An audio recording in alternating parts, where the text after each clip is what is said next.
Hello and welcome to the Genuine Learning blog. My name is Melissa Galasso, and today we're going to talk about a new proposed SAS that the AICPA just put out.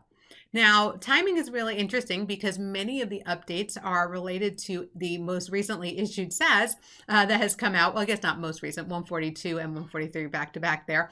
But 142 for audit evidence, we are going to get some clarity around the application of that. So some of the comment letters that they received, they decided to do a little bit more digging in this area.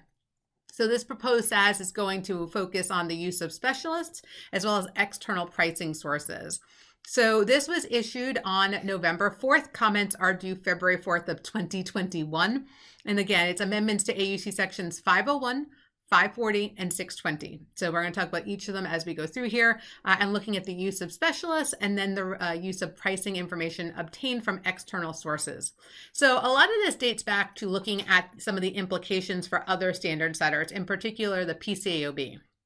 Well, SAS 142 was really designed to converge with the IAASB. They did consider the standards issued by PCAOB. So very often standard setters have similar things that they're working on. And so PCAOB has issued 2501, and in there is an appendix on certain items that they did consider. And so as a result, they decided to make some minor changes. In some places, you don't think it's going to have a major impact, just providing some clarity and examples. In other places, it's just more support and guidance and application material. So AUC Section 501, one of the big changes here is just in terminology. Instead of referring to when management hires people to count inventory, very common, especially for a lot of inventory, there are companies out there who specialize in counting inventory, and so you can hire them as part of that. Historically, we have referred to those as management specialists. We are now going to refer to them as external inventory taking firms, right? So again, application or impact on practice, probably not much, but a little bit clearer there. In addition, it applies it adds some additional application material when you're applying 143 to management specialists for estimates. So again, when we look at some of the rules here related to estimates, 143 being the newest one, bringing a more principles-based approach and a risk-based approach to management estimates. They provide some examples of potential audit procedures we might consider, and some factors that affect the relevance and reliability of management specialist work. Now, again, we don't expect this to have a significant impact on practice, but they have provided some additional guidance to talk about the need for more persuasive evidence or the more significance of the work. Obviously, then that increases some judgment.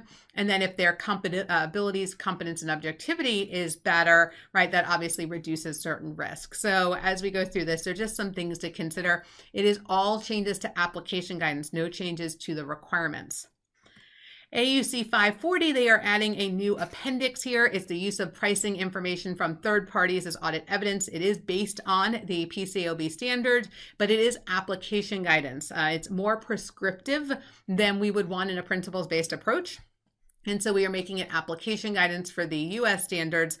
And this way, it's not going to really differentiate between the IAASB convergence that we just achieved, but does help firms who are going to be applying both standards. And then last but not least, AUC 620, they do have some additional application paragraphs. Again, examples of situations in which the auditor may conclude that the work of the auditor specialist is not adequate, as well as guidance around the degree of responsibility of the auditor specialist for various items. Again, this is all application area, not intended to be a material change on the requirements. So this is proposed to be effective on or after for financial statements ending on or after December 15, 2023, which would align us with SAS 143. SAS 142 is effective in 2022.